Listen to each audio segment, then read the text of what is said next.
பாட்னாவில் ராஷ்டிரிய ஜனதா தளம் கட்சி சார்பில் நடைபெற்ற ஜன் விஸ்வாஸ் பேரணி நிறைவு விழா பொதுக்கூட்டத்தில் லட்சக்கணக்கானோர் திரண்டது அந்த மாநிலத்தில் ஆட்சியை இழந்த இந்தியா கூட்டணிக்கு நம்பிக்கையூட்டுவதாக அமைந்துள்ளது.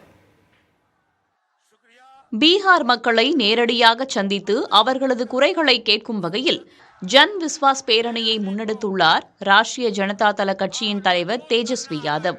தலைநகர் பாட்னாவில் நடைபெற்ற இந்த பேரணியில் இந்தியா கூட்டணியின் சார்பில் மல்லிகார்ஜுன கார்கே, ராகுல் காந்தி, அகிலேஷ் யாதவ், சீதாராம் யெச்சூரி, டி ராஜா உள்ளிட்ட பல்வேறு கட்சிகளின் தலைவர்கள் பங்கேற்று உரையாற்றினர்.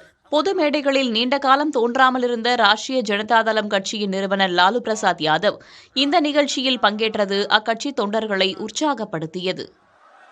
झारखंड, हेमंत सोरेन, ये सब मिलके हम लोग पूरा गुलबंद होकर के தொண்டர்கள் வெள்ளத்திற்கு நடுவே உரையாற்றிய காங்கிரஸ் கட்சியின் மூத்த தலைவர் ராகுல் காந்தி பாஜக ஆட்சி மீது அடுக்கடுக்கான குற்றச்சாட்டுகளை முன்வைத்தார்.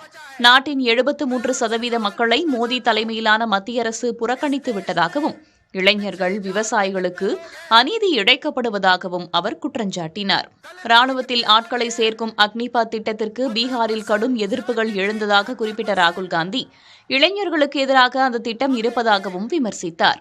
இந்தியா கூட்டணியை கட்டமைத்த நிதிஷ்குமார் பாஜகவுடன் கைகோர்த்த நிலையில் அவர் ஆளும் மாநிலத்தில் இந்தியா கூட்டணியினர் பங்கேற்ற நிகழ்ச்சியில் லட்சக்கணக்கானோர் திரண்டது தேசிய அரசியல் களத்தில் கவனத்தை பெற்றுள்ளது.